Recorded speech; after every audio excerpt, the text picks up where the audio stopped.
Kunja Bihari.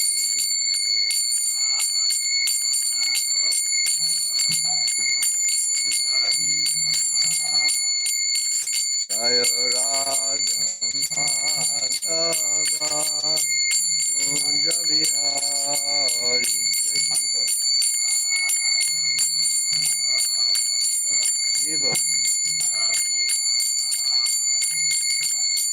Gopi Jannavala Girivadari. We shut off the lights back there.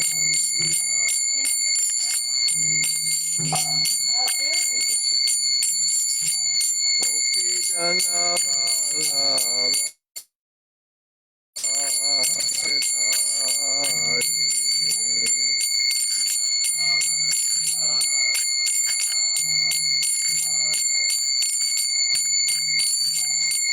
Yasodanandana Brajjanarandana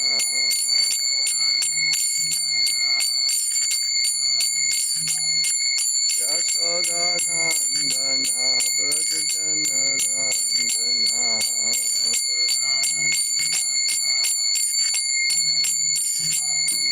Yamunatira Vanachari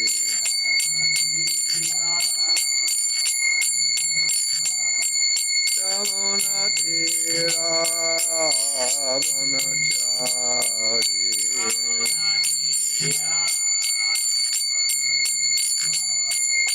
Jaya Radha Madhava Kunja Bihari.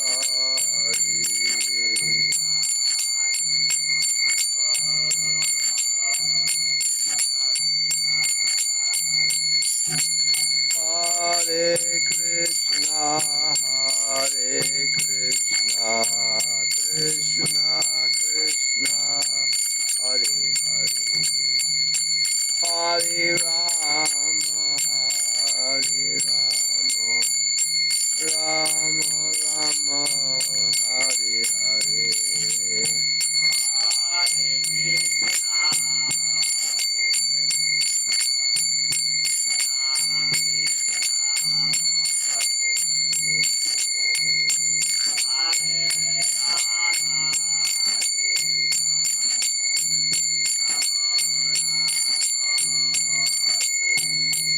Hare Krishna, Krishna Krishna, Hare Hare, Hare Rama, Rama Rama, Hare Hare.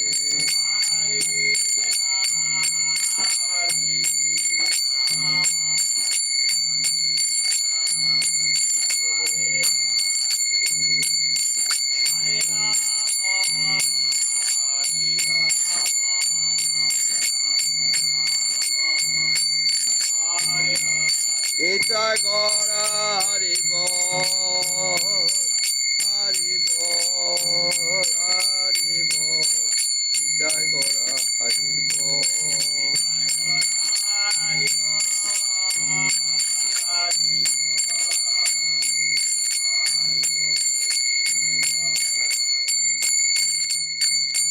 Jaya Prabhupada, Jaya Prabhupada, Prabhupada, Jaya Prabhupada.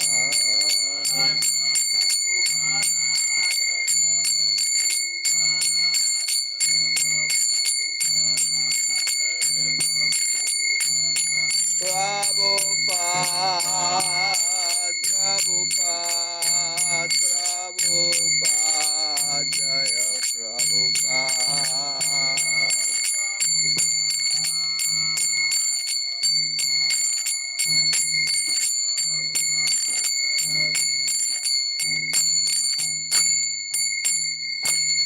Srila Prabhupada ki jai.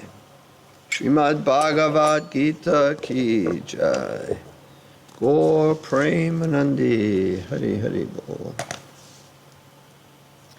Omagyanatimirandasya Ganajana Shalakaya Chakshu Militam Jena Tajmai Shri Gorve Namaha Shri Chaitanya Manobhistam Stapitam Yena Bhutale Svayam Rupagadamaya Dati Svapadantikam Vandeham Shri Guru Shri Yuttapadakamalam Shri Gurun Vaishnavamscha Shri Rupam Sagarajatam Sahagana Raganatam Vitam Tam Sajivam Sadvaitam Savadutam Parijana Sahitam Krishna Chaitanya Devam Shri Radha Krishna Padan Sahagana Lalita Shri Visakambitamscha Hey Krishna Karuna Sindhu Dina Bandho Jagatpate Gopesha Gopika Kanta Radha Kanta Namosute Tapta Kanchana Gaurange Radhe Vrindavaneshware Vrishabhanu Sudha Devi Pranamami Hari Priye Panchakalpatarubhyascha Kripasindhu Bhyevacha Patitanam Pavanebhyo Vaishnavebhyo Namo Namaha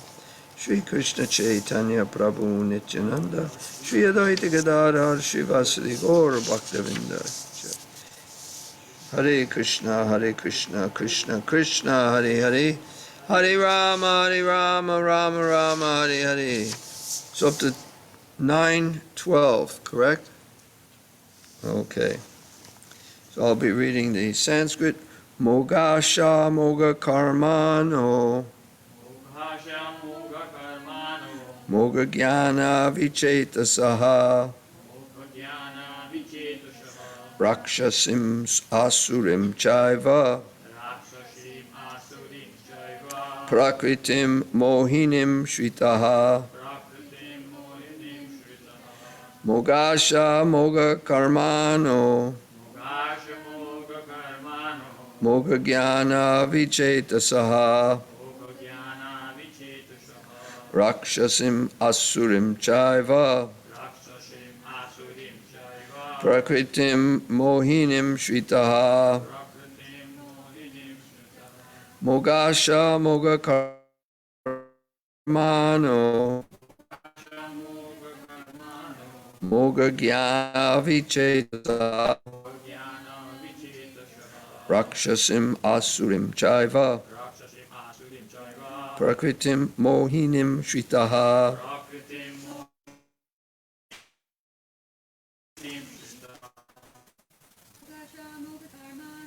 Mogashak Moga Karmano Moga Jnana Vichetasaha Rakshasim Asurim Chaiva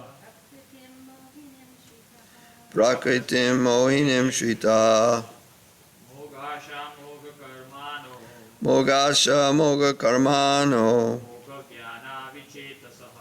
Moga Jnana Vichetasaha Rakshasim Asurim Chaiva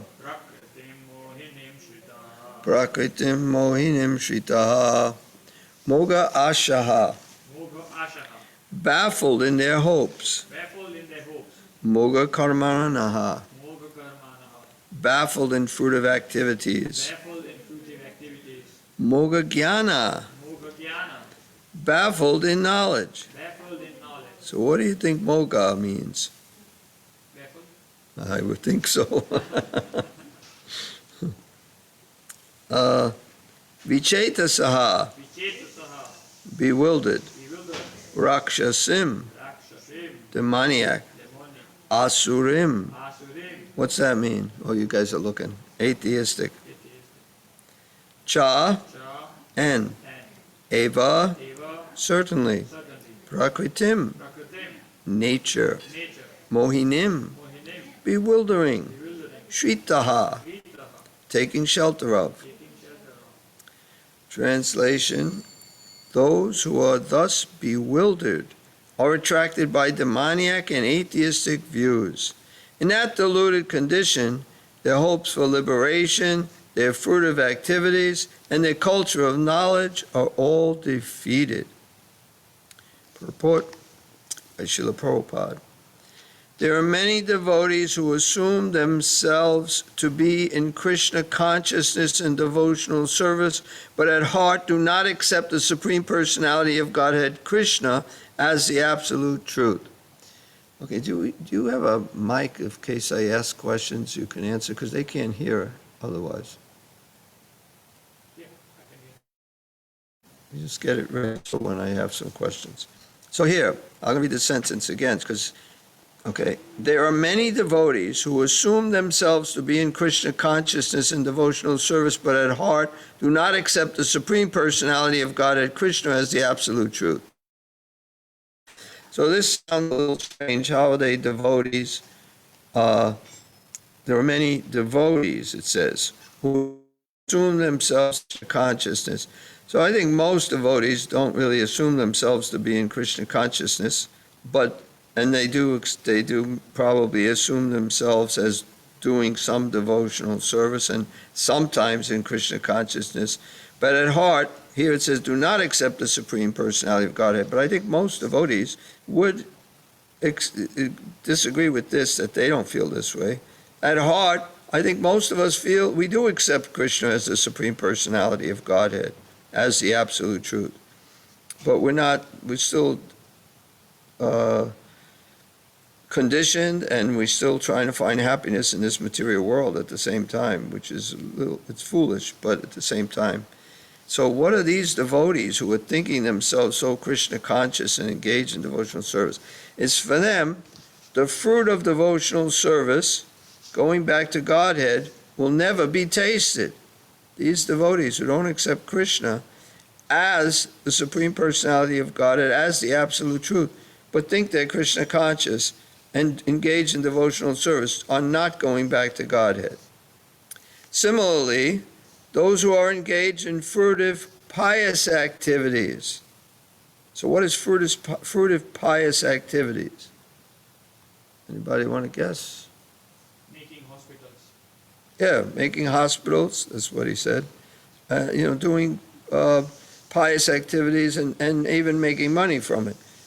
Similarly, becoming a doctor, helping people. Similarly, those who are engaged in fruitive, pious activities and who are ultimately hoping to be liberated from this material entanglement will never be successful, either because they deride the Supreme Personality of Godhead Krishna, they will not be successful either, because they deride the Supreme Personality of Godhead.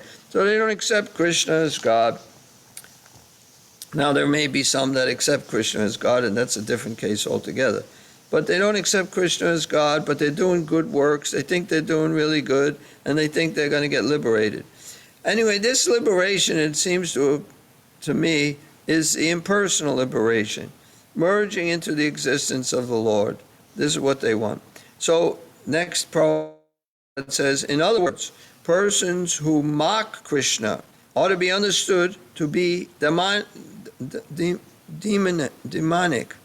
People who mock Krishna are demonic or atheistic. As described in the 7th chapter of Bhagavad Gita, such demoniac miscreants never surrender to Krishna.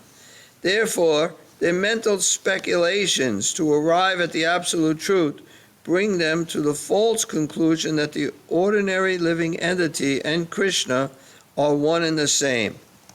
Okay, go back here a little more. Now we're getting back into more the impersonal understanding. As described, okay, therefore, their mental speculations, they speculate how I'm God, you're God, we're all God, and we all have a material body. To arrive at the absolute truth, they're thinking this way, their mental speculations. They're trying to understand the absolute truth and come to the absolute truth by their mental speculations. That we're not this body. We're eternal. So therefore we must be God. So that's their mental speculation, so they don't come to the absolute truth. The false conclusions that the ordinary living entity and Krishna are one and the same. They come to that conclusion. Krishna was here, but he perfected his life. And now we're here and we can perfect our life. Krishna is just like us. But he's perfect because he surrendered to the unborn within himself, or whatever, to the impersonal. He understood that he's not the body, he's eternal, he's everything. We're all everything. We're all We're all there is, and we're everything there is, and we're just an impersonal electric, or maybe not electric, but a vibration. Anyway, they come to some bogus conclusion. And what they're going to get is they're not going to get liberated. Just by speculating is not a way you're going to become liberated. No one can speculate about God that, now just through speculation, not from hearing anywhere, anything, that God, he has a dark black bluish form, he wears a peacock feather, he's a fresh young youth, he's never over the age of 16. You can't speculate and come to those conclusions. You have to hear them from some authority. But if they do hear about Krishna, they think Krishna is the same as them, but perfect. And I can also become just like Krishna. Perfect. So this is nonsense. They're not understanding that you are eternal, but just because you're eternal, it doesn't make you God. Just because you are something other than this body, you go on even when the body is destroyed, doesn't make you God. They just come to that conclusion because they speculate. And you can't understand God by mental speculation. So, therefore, their mental speculation to arrive at the absolute truth bring them to the false conclusion that the ordinary living entity and Krishna are one and the same. With such a false conviction, they think that the body of any human being is now simply covered by material nature, and that as soon as one is liberated from this material body, there is no difference between God and himself. Prabhupada is extremely smart. I'm assuming some of this he's getting just from his disciples, what they were thinking previously. So this attempt to become one with Krishna will be baffled because of delusion. You can't become one with Krishna. It's just a delusion. You're delusionary. You're intoxicated. You're just all mixed up. And how will such a conclusion end? Can you tell me that?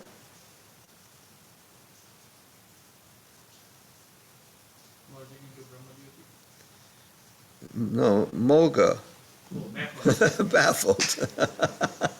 I was baffled for a minute. Yeah, you were a little baffled there. What? The Sanskrit for You did say it. Okay, Jiva got it. She's not moga. So this attempt to become one with Krishna will be baffled because of delusion. Such atheistic and demoniac cultivations of spiritual knowledge is always futile.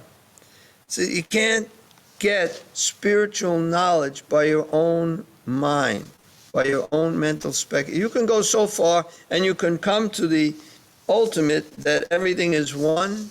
You can come to one understanding of the absolute truth, but it's the lowest understanding of the absolute truth, Brahman. So it is the absolute truth. You might be able to come to that by your speculation, but you cannot go any further to Paramatma or to Bhagavan. Cultivation of spiritual knowledge is always futile. That is the indication of this verse. For such persons, cultivation of the knowledge in the Vedic literature, like the Vedanta Sutra and the Upanishads, is always baffled. So for such persons, cultivation of the knowledge in the Vedic literature, so even if they read the Vedic literature, they understand it in an impersonal way. Like the Vedanta Sutra and the Upanishads is always baffled. But the Bhagavatam, it's hard to read the Bhagavatam in an impersonal way, because the whole thing, so many places, Krishna is the Supreme Personality of Godhead. So how do you get real knowledge? If I can't get it by speculation. By speculating, you can go so far, possibly up to Brahman, but you need and basically you need a bona fide spiritual master. You need someone to teach you the truth. Now, in the West and pretty much now all around the world, in India there may have been people like that. There definitely were. There was the Gaudiya Math, but not anywhere else besides in India. And Prabhupada came, and he's giving this truth to everyone. And if you're sincere, Krishna's, see, this is the thing people don't see, even the devotees, is that Krishna is taking charge of their life if they're trying to surrender to Krishna. And things that are happening to you are not, they're not because of, I mean, it might be some karma, but it's not just karma. It's because it's going to help you. There's something you can learn from it. Like sometimes devotees blame this person or this devotee or that devotee, but they shouldn't see it as that. They should see it's actually Krishna. Krishna is doing this. What am I supposed to learn from it? So if we see that, now, not only do we have to see that, when we actually make so much progress on our own, we can't go any further to understand the Bhagavan. We can't go any further to understand that God is a person and we have a personal relationship with him on our own. We have to hear from some authority. So Prabhupada is just giving so many of these books to help one to come to this to the right conclusion. And we're accepting Prabhupada as our guru. And everyone, at least in this movement, accepts Prabhupada as their guru. And then they may have another guru who simply, in one sense, links one up to Prabhupada. There's the cyclic succession. One should accept a bona fide spiritual master. So we have this this knowledge, and we can learn correctly. I remember because I was also an impersonalist, and I saw this picture, I think it was in San Francisco, Prabhupada with his hands up like this and a bunch of devotees around him. And the thought I had is he's perfect, but none of these other people will become perfect because they're always going to be one step away. You have to be it. You can't be following one person. You have to be. I had my own crazy idea. Fortunately, by Prabhupada's mercy, at least I accepted him as perfect.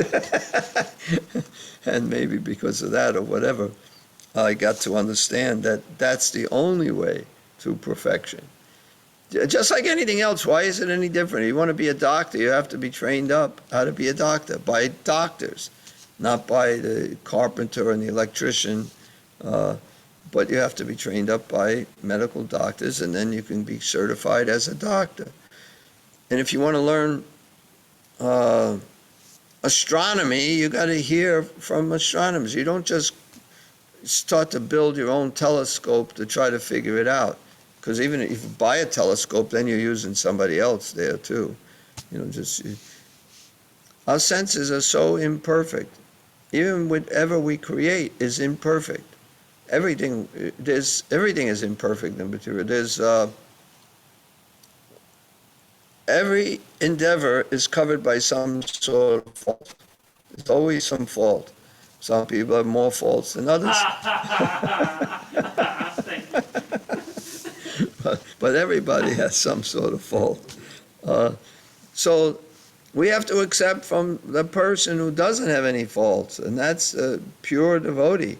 There's no fault because everything he's doing for Krishna. Everything. There was a question asked, when was it, maybe Sunday or recently, about how can you think of Krishna while you're doing your job? And I was saying how Krishna's telling Arjuna to think of him in all your endeavors. Always think of me. It's like, how do you always think of Krishna? I also thought about this. We can actually do that, just like, especially if it's like when we drive a car, except for when there's almost an accident, something goes wrong, then we kind of snap out of it, you might say. But we can be thinking of so many things while we're doing that. So certain activities, it's easy to think of Krishna. I mean, if you want it. We have a choice to think of so many things. We do think of so many things while we're driving. Very few people are driving a car looking and thinking only, unless when you're a brand new driver, or if you're, really not a good driver, you might be concentrating. But very few people do that in driving. And the mind, I just tried to figure out a little of the mind on my own. There's like so many layers of thinking. It's not just this one conscious and subconscious. It seems like there's so many layers. You can be thinking of certain things. So somehow you can be fixed on thinking of Krishna and actually doing everything you have to do and still be thinking of Krishna. I don't know how. I'm not up to that, but I'm positive you can do it. Srila Prabhupada was always thinking of Krishna, always thinking of his spiritual master, always following the instructions. And while he's thinking of them, he's managing a worldwide movement. So it's possible to do it. And the best way to do it is to try to do it. Try to think of Krishna while you're doing whatever it is you're doing and see if you can do it. Obviously, if you're chanting Hare Krishna, that's always good. For a lot of jobs, you might not be able to, because the people there are going to think, what's this guy doing? I think you should get rid of this guy. But you should be able to. So, it is a great offense, therefore, to consider Krishna, the Supreme Personality of Godhead, to be an ordinary man. The people might not even consider him an ordinary man, but he was an ordinary man, and then he became this. That's a great offense. He was never anything but what he is. He's the Supreme Personality of Godhead. He was always the Supreme Personality of Godhead. When he came as a little baby, he appeared as a little infant, and he was sucking his mother's breast. And there was demon who put poison on her breast. Because in those days, there was so many people like might breastfeed your baby. There was a nurse, and the nurse would breastfeed your baby. So there was this woman who was very, very attractive, beautiful, wealthy. She had so much jewelry, and she went to see baby Krishna. No one checked her because of her looks, that same principle happens today. Somebody who looks very beautiful, very attractive, people trust them more. Doesn't mean they're any more trustworthy. But Putana, that was her real form. She just had magical powers, and she made herself look like that. Put poison on her breast to kill Krishna. Krishna's a little infant. He didn't have time to figure out how he's God. But yet, he knew he's God because he's always God. Krishna doesn't forget that he's God. So therefore, when Putana offered him her breast, first of all, he closed her eyes for a few different reasons. One reason was because he didn't want to look at the face of this witch who killed so many babies. Another reason, well, there was like 3 or 4 reasons. Anybody remember any of the other reasons?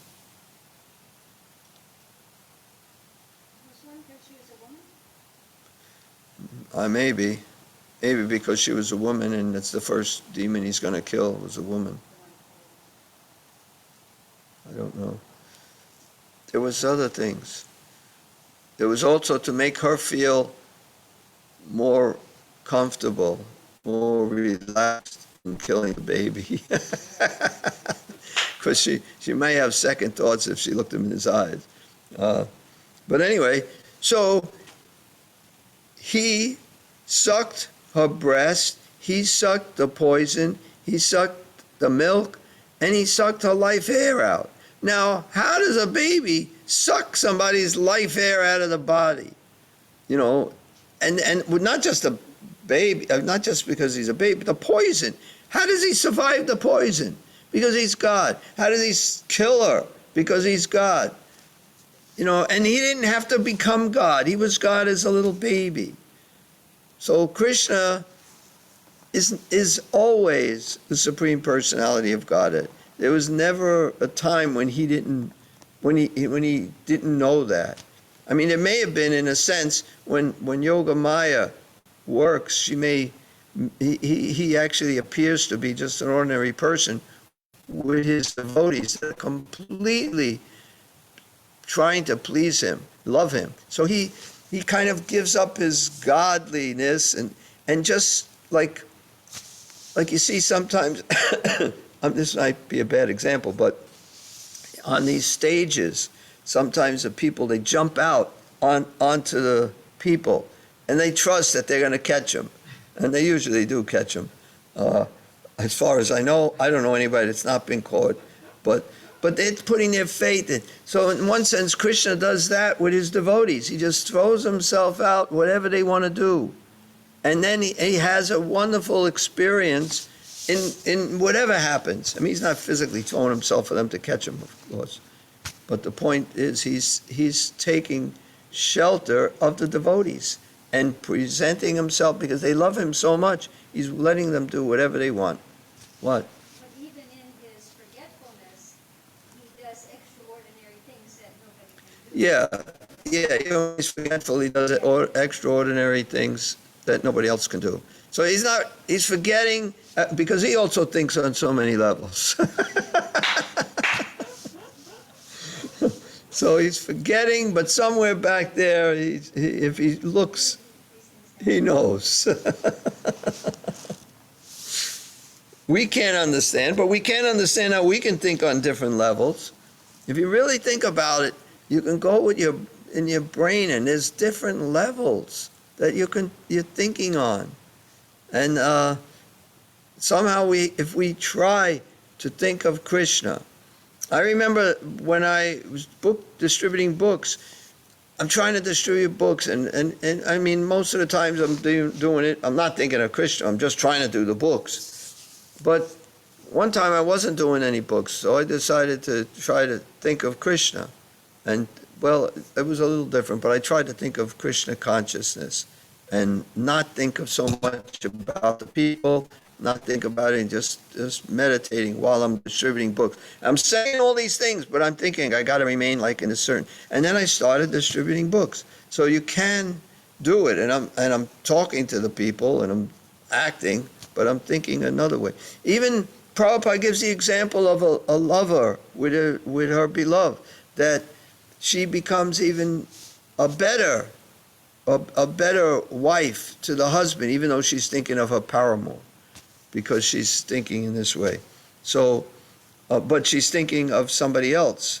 So we can be thinking of Krishna while we're doing our activities, and that's what we have to try to get to. So, I mean, this is Krishna consciousness, and we have to accept Krishna as the absolute truth. He's the Para Brahman, the Supreme Brahman. So it is a great offense, therefore, to consider Krishna the Supreme Personality of Godhead to be an ordinary man. Those who do so are certainly deluded because they cannot understand the eternal form of Krishna. His form is eternal.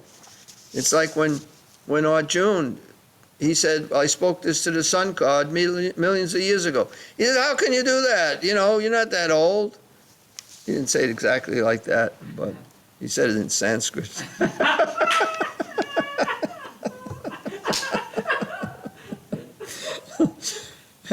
And Krishna says, many, many births, but you and I have had, no births, but appearances.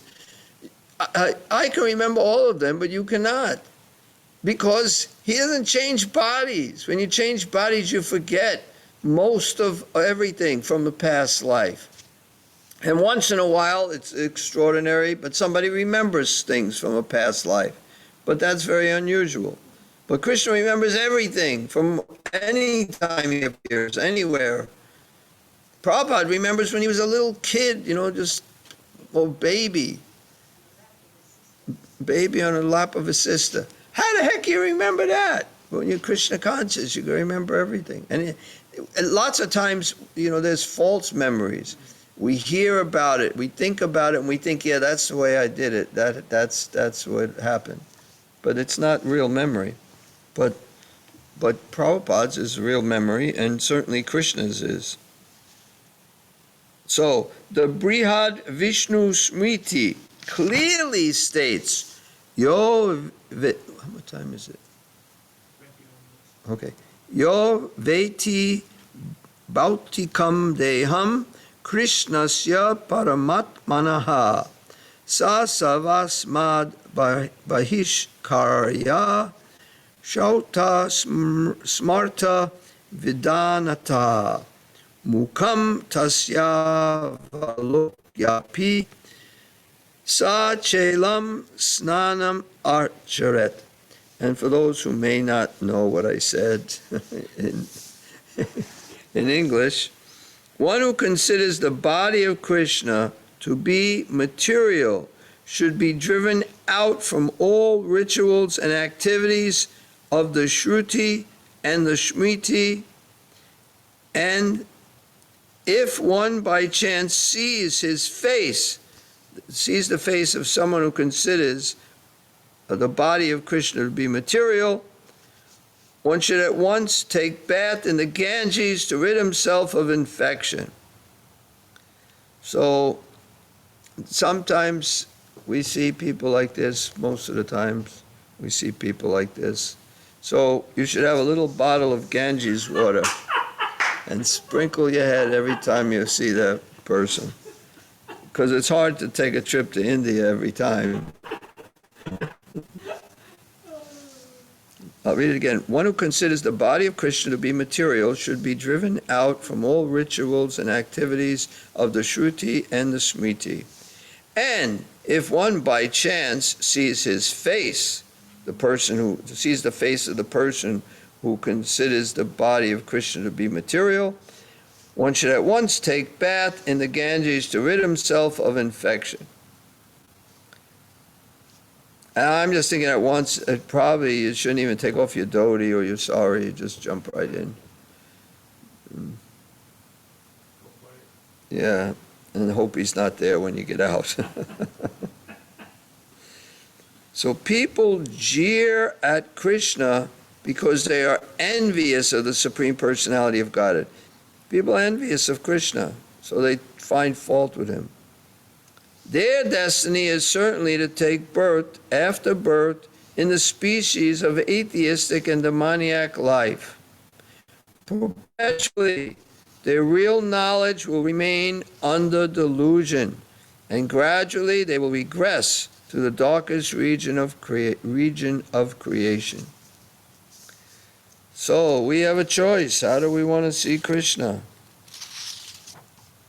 I honestly have never met any devotees who think this way at all. Of course, I don't. Out of devotees, I know, how they're thinking. But before becoming a devotee, there may be many people who think like this, and we should be careful. Not just not think like this, but we should try to convince these other people, or if we can't convince them, we should get that Ganges water out and sprinkle it on our heads. Okay, so does anyone have any questions or comments? And if you do, you got to use the mic. And also, if anybody online has any, you have to deal with that. So in the class, while remembering Srila Prabhupada, you mentioned that you saw a picture of Srila Prabhupada holding his hands like in the air. I was just thinking that what inspired you at that, if you can remember or recollect that, he is perfect. Oh, well, at the time I was starting to get perfect myself. And what? What did you say? At the time I was starting to get perfect myself. And one perfect person can see another perfect person. That's really what I think I was thinking.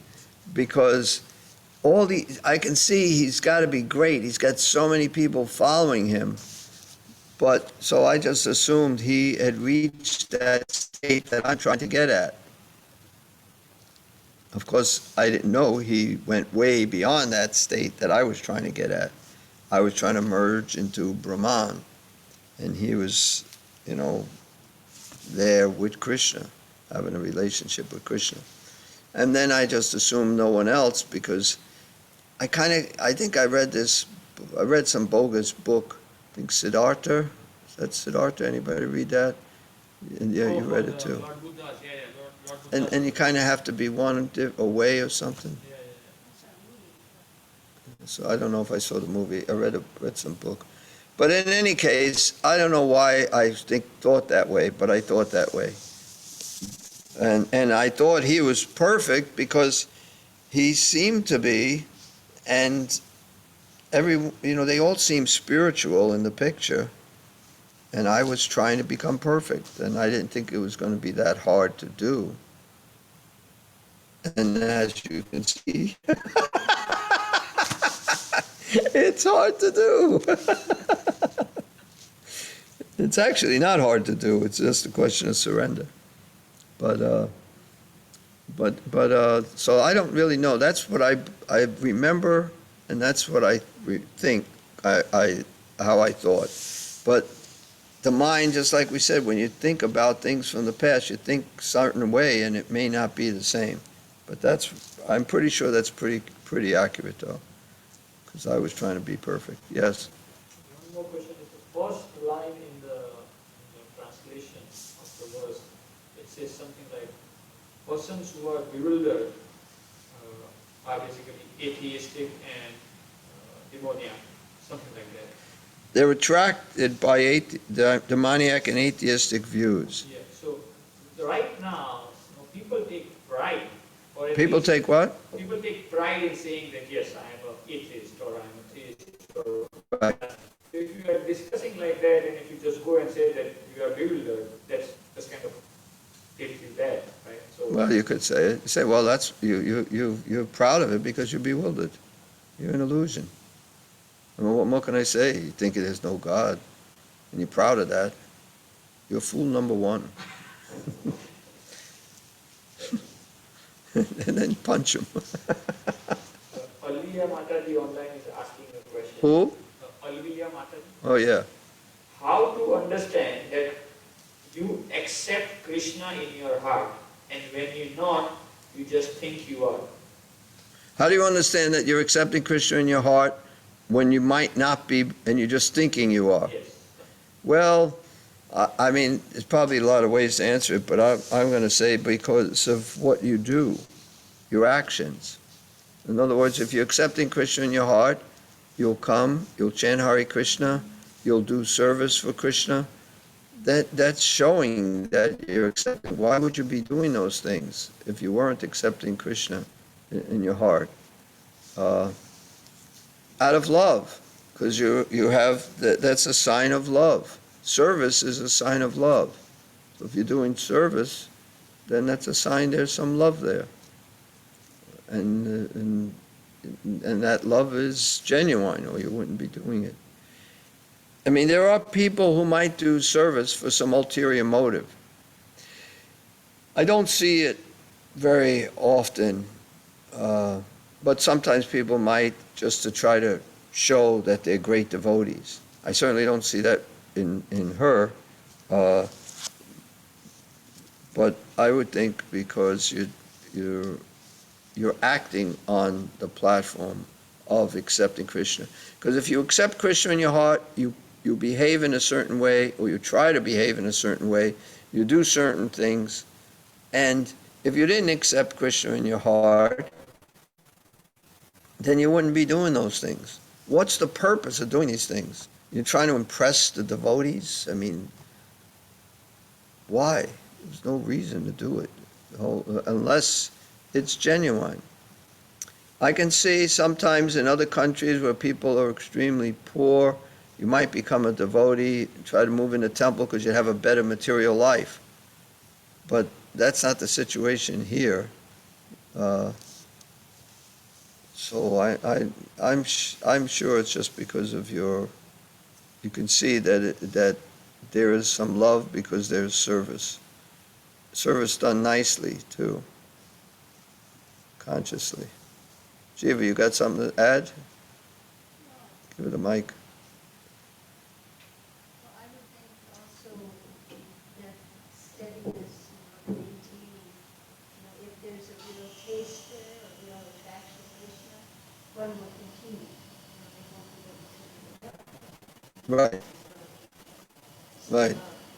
So the longer you continue, the more, Time will tell. right, time will tell, right? So 50 years from now, if you're still doing it, you should know that you're accepting Krishna in your heart. But you should know now you are. And usually the mind goes where the heart is. So you can look at your mind, what you're How can people hear her? Start all over. And usually the mind goes where the heart is. So you can observe your mind, what you're thinking about.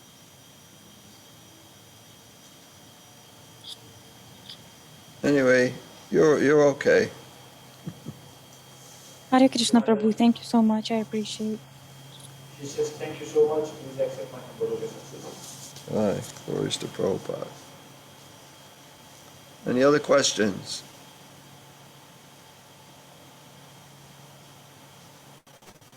Is Geeta Malaran? Yeah, I'm And how on. come she doesn't have a question or a comment? I don't know. I just heard my grandchildren have COVID, so I'm a little shocked. I don't. She just heard that her grandkids have COVID, so she's in shock. Oh, Hare Krishna. Hare Krishna. Everybody's going to probably get it. Almost everybody.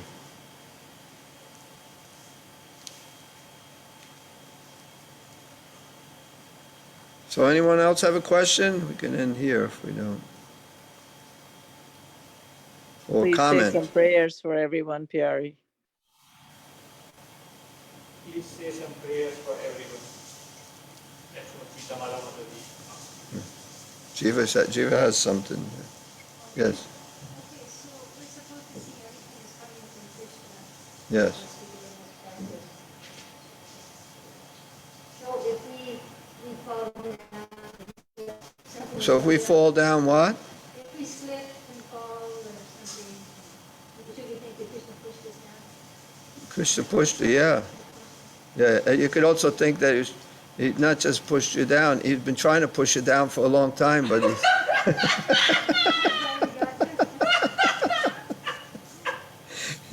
he finally got to do it. No, I think if you fall down, you should be, we're talking about a real physical fall down, right? Right? Fall down on the ice or snow or something, fall down the stairs. I think you got to think, why did Krishna do it? Not definitely Krishna did it, but why did he do it? He didn't do it just to see, let's have some fun here, like a mischievous kid. But there's reasons. It could be past karma, you're just getting rid of a lot of karma. It could be he's trying to tell you you're a little off in this area. Think about it. That's what I usually think. What am I doing wrong? He's trying to tell me something. Also to show that there is danger at every step. Yeah, also that there's danger at every step. That's what she said. Also, Should probably just give her the mic. oh, and just like death can come like that too, it'll catch you by surprise. You have to be prepared. Yeah. Are you, by any chance, did you slip on the ice or something?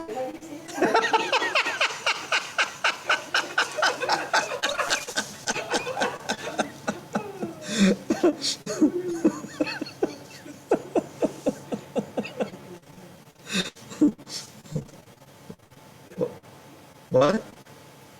She says she did. Yeah, I know. Yeah, I know. But no, but I like to answer. Why do you ask? So yeah, if you got to think of why it happened. There's a reason. None of us are perfect. We got to do something more. Don't just relax. There's danger at every step, like you said.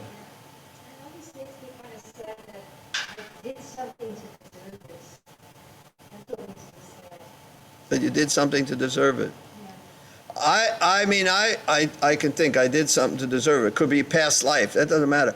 I want to find out what it is I did to deserve it so I can correct it. That's the thing. And then that involves some prayer. Help me. And then you might come up with hundreds of things it could be. And then you got to work on all of them. I ain't slipping anymore. Yeah, and devotees getting sick. Getting sick. Maybe it's time to introspect, Krishna wants you to take time out and think about it, right? Yeah, I mean, look at Bhakta Swami, such a surrendered soul, got COVID and he passed away. Krishna did it. Krishna wanted him back. I mean, but, it's hard to accept. We want him here too. It's all Krishna with the devotees. With others who are not devotees, it's just their karma.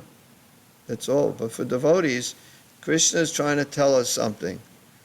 And it may just be karma too, because we do have to work off karma. And the karma that we're working off may be just a fraction of what we deserve.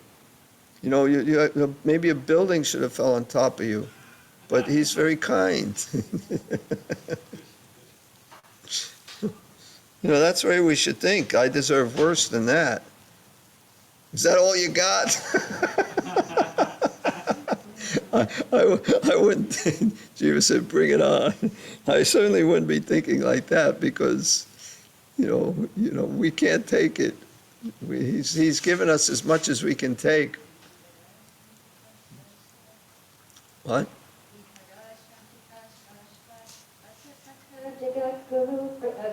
Queen Kunti's prayer, if those calamities happen again. Yeah, that's Queen Kunti. We're not Queen Kunti. She's praying for calamities. Why? Because when there's calamities, you take shelter of Krishna. And by taking shelter of Krishna means no longer seeing repeated birth and death. So it's worth it. Let calamities happen. That's going to get me to go back home, back to Godhead, then hey, what's the difference?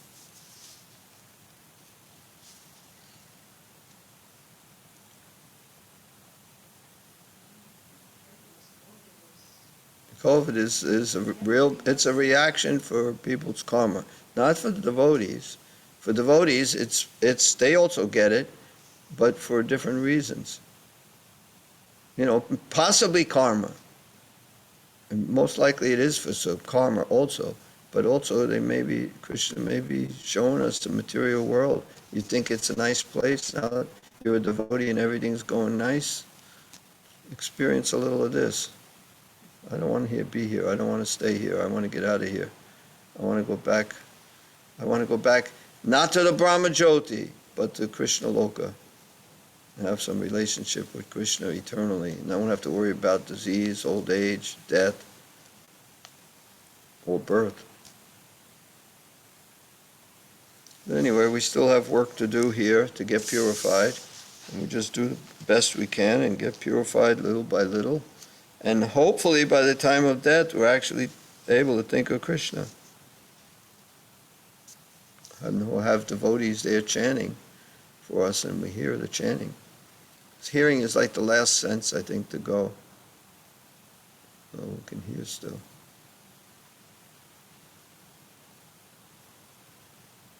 Okay, so... Hare Krishna, Prabhuji. Oh, okay. You mentioned that for devotees also probably the karma also.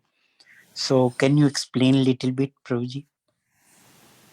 You mentioned Yeah, for the karma. Yeah, because devotees have karma from the past. Everybody has karma. You come into this world with a lot of karma. And it may take thousands of lifetimes to even get rid of the karma we have now, let alone creating more karma. So when you become a devotee and you start surrendering, you stop the karma. You're no longer creating any karma, but you still have a lot of karma to get rid of. And Krishna minimizes that. So in other words, instead of getting all that karma, taking another so many lifetimes to get rid of it, you can get rid of it in this lifetime by getting some token punishment, to to get a little cut on your finger instead of getting your hand chopped off. You know, it gets minimized, the reaction. So Krishna can do that. But we're still getting some reaction. Prabhupada gives the example of a fan. When you have the fan plugged in, it's spinning and spinning and spinning. It's going to keep spinning. When you unplug it, it still spins for a while before it stops. So similarly at our karma, now we've unplugged it. We're no longer creating karma. But it's still going to take a while before the karma we have already created will finish. I don't know, is that clear? Thank you, Prabhuji. That the same thing I was also thinking, but one more question I do have. Okay. Like it has been mentioned that you can clarify to means correct to me if I'm saying the wrong thing. Um, it is mentioned that Guru takes the disciples' karma also means so, and that's why he has to suffer or go for some at least have bad kind of dreams depending upon that what kind of disciple doing nonsense stuff. So that is correct.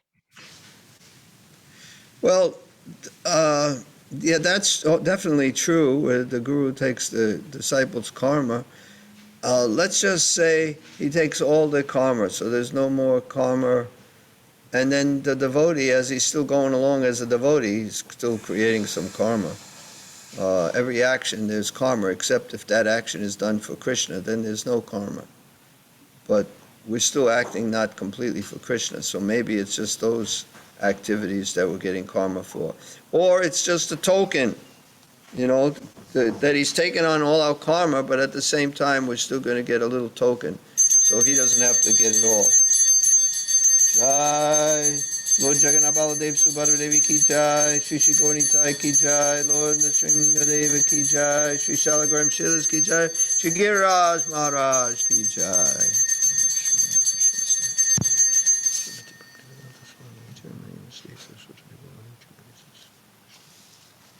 And even the karma that the devotees get from taking, you know, the spiritual master gets, that seems to get passed on.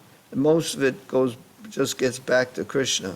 They're also suffering just a token of the karma, because they couldn't possibly survive suffering. They'd be suffering so much if they're taking everybody's karma. You take one person's karma, you got to suffer for your own plus theirs. Then you get somebody else's, and you get 100 disciples. How the heck can you possibly live? So that karma gets passed on to Srila Prabhupada, and it gets passed on ultimately to Krishna, most of it. But they do get some. They do get some reactions. Prabhupada said because he accepted a lot of disciples, he would have bad dreams. I mean, you think of a bad dream and you're burning off karma. It doesn't seem like you're going to burn off that much karma from a bad dream, compared to physically actually happening. So it was minimized, all their karma. So most of it goes back to Krishna. But we get some token punishment, token karma. And I think that the disciples also get some token. So their karma is all gone in practically, but there's just a little, they could share a little bit in a reaction, tiny bit. At least that's my understanding. Thank you so much, Prabhuji. It justifies more the way you have explained. So What do you thank you. say? It justifies more the way you explained it. Okay. Okay, so now let's offer our obeisances to Srila Prabhupada and all the Vaishnava devotees.